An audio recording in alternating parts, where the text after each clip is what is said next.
Hey guys, so a few of you have asked me to talk a little bit about CSGO, so I'm going to talk to you about basically the very basics of not being a noob in competitive mode. So let's just jump right in. This is going to be like if you are new to CSGO or at least new to competitive and you pretty much just suck. So the first thing you need to know is if you're going to be doing competitive mode, you need to have a microphone. It's a requirement. Don't even bother playing competitive if you don't have a microphone.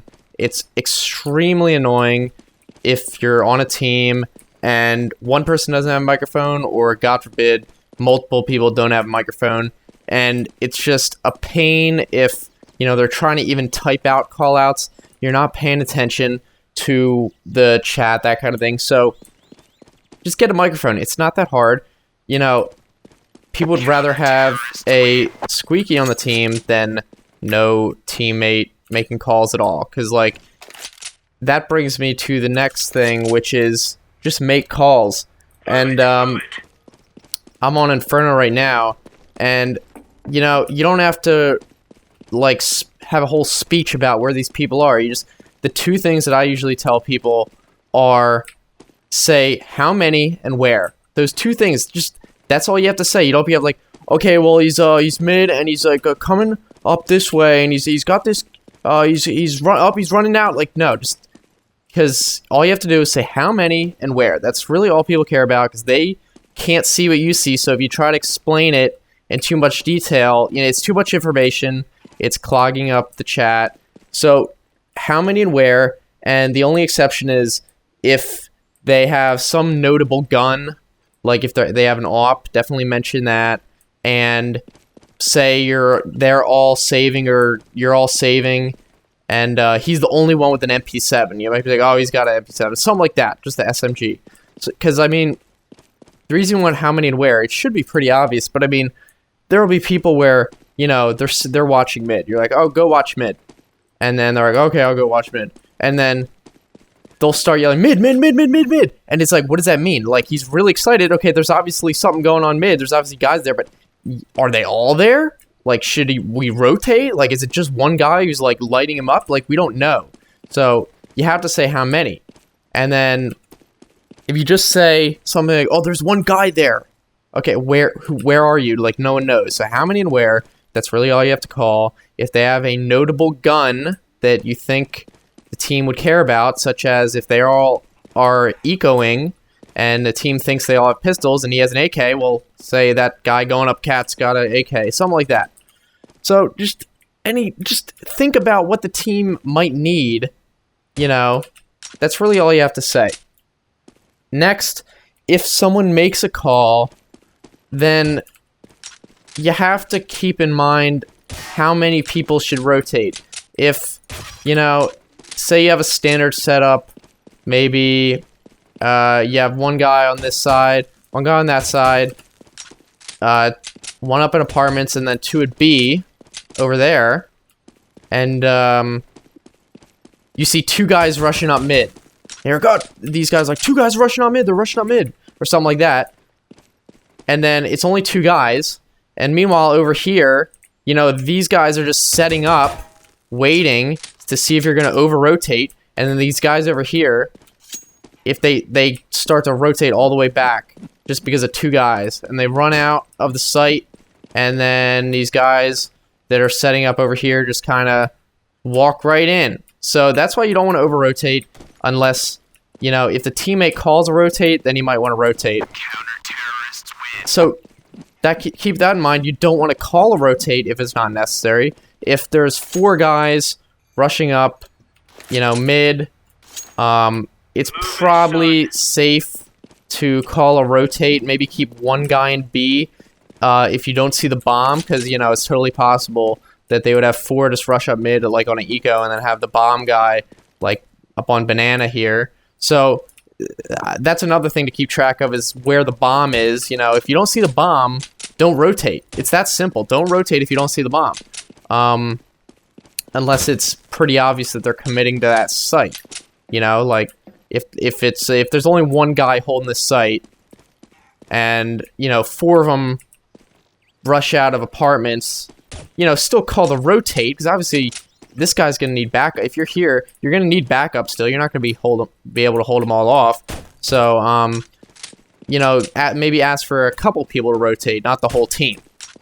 So if you don't see the bomb, there should always be at least one person at the other bomb site. And I guess that's pretty much the basics. I mean, you want to use common sense. You want to have game sense. So let's do an example talking about considering what the other person might do. So say I'm over here and it's a 1v1 and I know the guy might be somewhere up in apartments and he has the bomb. He was called last seen up in apartments. So the teammate died and he's like, oh, he was up in apartments. So you have to consider a few things. He could still be up in apartments, or he could be walking all the way back around. So don't just, you know, just run over here and just like aim up here unless you have a reason to think that he's going to come out this way. Now,